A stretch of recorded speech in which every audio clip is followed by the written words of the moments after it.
Welcome back to Conservative Psychiatry. If you haven't viewed us before, you can go back to Hannah's YouTube channel and check out our earlier episodes. And with that, Hannah Spier, our psychiatrist, welcome. Hello, Rebecca. Super nice to be here again. You know, I really appreciate our little chats, and we chat on and off outside of recording too, obviously. But we had a little interesting chat about men and dating, because when we did that episode, What's Wrong with Feminists? You made that really valid point of think about all the men that has to deal with these women. And we need to talk about it, because there are great men out there looking for a girl, and what is it that they need to watch out for is the big question, so they don't get trapped into a toxic relationship with a crazy feminist. Yeah, that's something you really don't want to discover too late. But, you know, you're married and you have a kid, and then you're just like, oh, wow. You know, you're married to someone who's full of resentment and has a general dislike of men, and thinks that everything she does is hard and everything you do is not appreciated, and it's taken as a given. That I see that a lot, sadly. And it's not just, you know, women are indoctrinated in this. Everything we see, everything we learn is in this light of men have it so much easier, and if it weren't for them.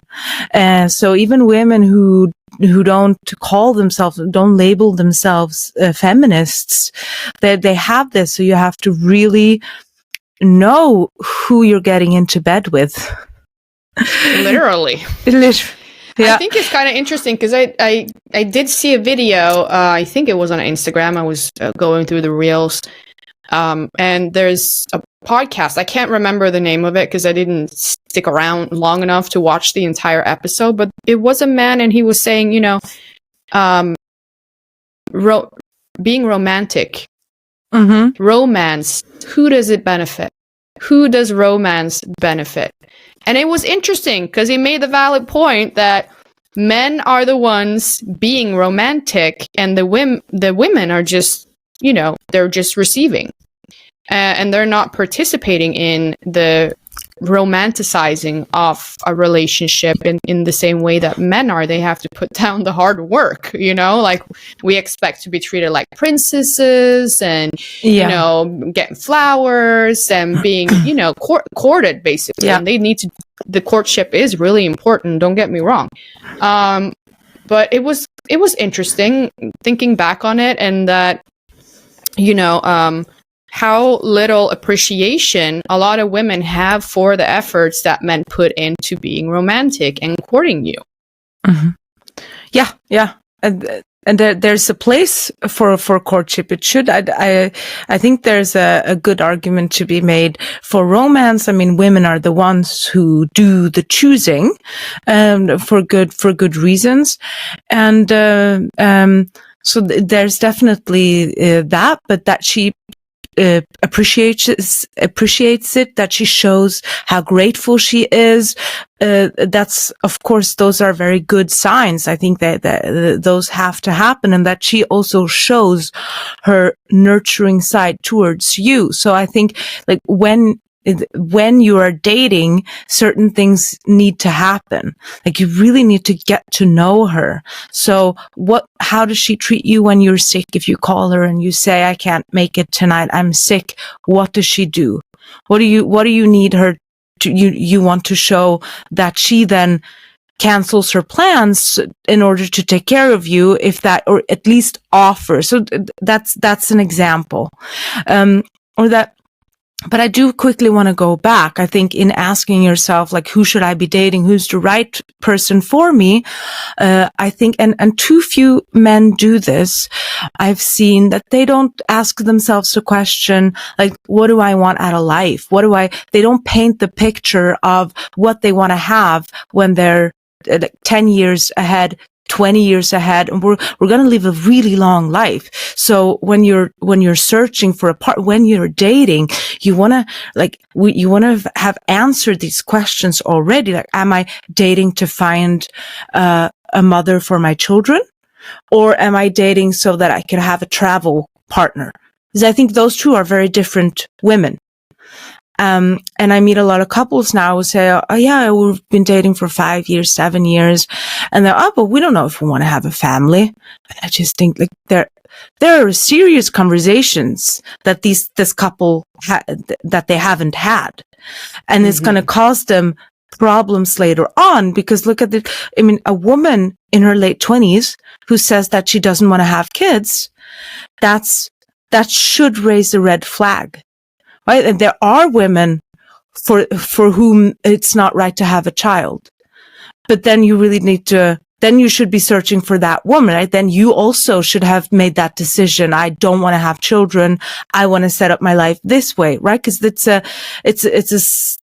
not a sign of pathology, but it's something that doesn't happen often. And she should have a very good reason for not wanting to have children. So that's what do I want for life? And you want to ask the question, who's the suitable woman to build that life with? Is she going to encourage growth? Is she willing to change? So that's also how you separate the ones who are too indoctrinated with feminism from those who aren't, from those who can still be saved. I think, because listen, okay, so physical attractiveness is important. It's important to be physically attracted. I do think people take too much stock. I think that we put too much weight on physical attractiveness, because it's something that changes. It's not set in stone. And you're going to have if you build a life with that person, she's going to be pregnant. She's going to breastfeed. You're going to have small kids, which means you're going to be sick all the time. I mean, who wants to have sex when they're like, it's not everywhere, and you're just like, you have no energy, and those times are going to come a lot, and you want to have built a relationship on something else. So is that something you've thought about? Is that something that she's thought about? So all these conversations need to be had when you're dating. And you want to know if the woman you're dating is willing to change. Because if you are too indoctrinated with feminism, you don't think that you should change. Because you are perfect just the way you are. And women really think this. Oh, you hear this all the time. I'm sure you've heard this all the time. If he doesn't accept me for who I am, just the way I am, then something is wrong with him. He doesn't deserve me. Then those feelings belong to him. Yeah, exactly. Yeah. That is a big red flag, and something that you hear a lot. He should accept me just the way I am. Why? You shouldn't accept your way just the way. You shouldn't accept yourself just the way you are, right? So he shouldn't, and you definitely don't accept him just the way he is. You expect from him that he should have a career progression. Like, God forbid he has the same salary for 3 years in a row. You expect from him that he's taller than you, that he's older than you, that he's more educated than you are, that he has a higher salary than you are. You expect all these things from him, and that's okay in the world that we live in. But he's not allowed to put any expectations on you at all. So you want to know of that woman you're dating, how she deals with that. Has she changed? Is she planning to? What would she do if she gains 10 kilos? That's because it's going to happen. She's going to get pregnant. You gain weight when you're pregnant. So how is she going to, because if that's important to you, then the physical attraction is gone then afterwards. And that happens a lot in couple. It seems trivial, but because you have to just accept women the way they are, when they have that after birth weight gain, then things start to fall apart then. It sounds sort of cynical, but you want to know that she is also going to make the effort, basically. That she's willing to to sacrifice for you, that she's willing to sacrifice for the life you want to build for the children. Like, you want to know how many kids she wants. You want to know, is she going to work? Is she not going to work? So there are all these questions that people aren't asking, neither of themselves or the partner. And you want to be sitting there asking her questions. Because if you do, you seem more interesting than the one who just can't stop talking about you come across boisterous and just not a good conversation partner if you're just talking about yourself the whole time. So ask her questions for that, because then you come across as an interesting person. And two, because you also find out these things. You want to find out about her family. You want to find out about her potential daddy issues. You want to find out about how she dealt with adversity. You want to find out, sort of that you can gauge that if something happens, is she going to run away? Is she going to have a tantrum? Because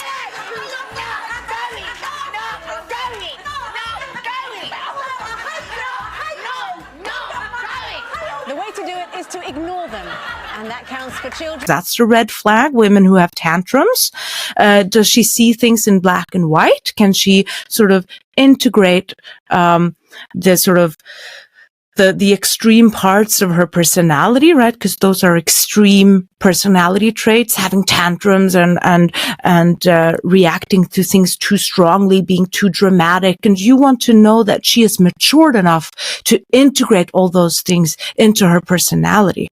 You want to know that she's mature. A lot of feminists, they're very immature. They place blame where they should be taking responsibility, like we talked about. Mm-hmm. So this just you want to ask all these questions so you find out what she's really made of. No, I agree.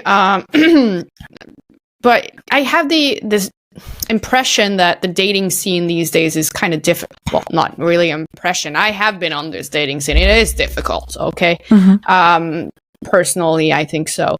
But it has to do with how we meet people. And also how we date, Hannah, because times have changed. There's apps, there's online dating. You don't meet people where you used to meet them before. And I think the process of dating has changed as well.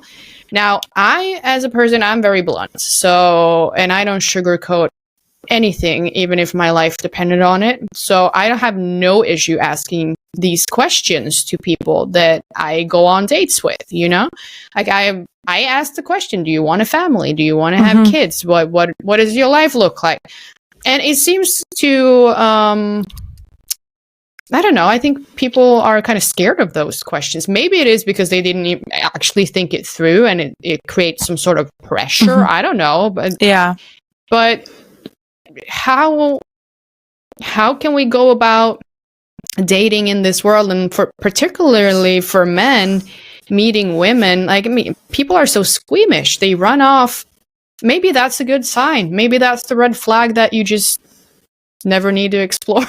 I don't know. If you can't ask those questions on a date, how are you going to, like, that's just, then you shouldn't be dating in the first place. And that's not the right person for you. You need to be talking about everything. And then quickly, you shouldn't be dating for months without getting to these issues. It should be the first thing. Like, what do you want from life? You want a family? No. Okay. Then, see you later. Like, that's, and you also observe her, go to places. That's the other thing. You don't get to know someone at a party.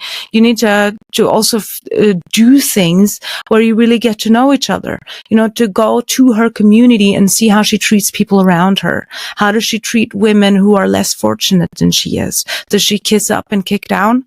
That's a very bad sign, a sign of psychopathology also in women, that you want to make sure that she's kind, that she treats people around her nurturing and with empathy. And that's, that's really something you wanna know. Yeah. Now, speaking of kids, I have to go pick up my kids. I'm going to let you go pick up your kids, Hannah. We're going to talk more about dating in the future. Of course, if you guys have any questions, you can leave it as a comment, and we'll see what questions are most frequent, and we'll probably get to that. Hannah, go pick up your kids, and thank you. We'll see you again soon. See you again soon, Rebecca. Bye. Bye.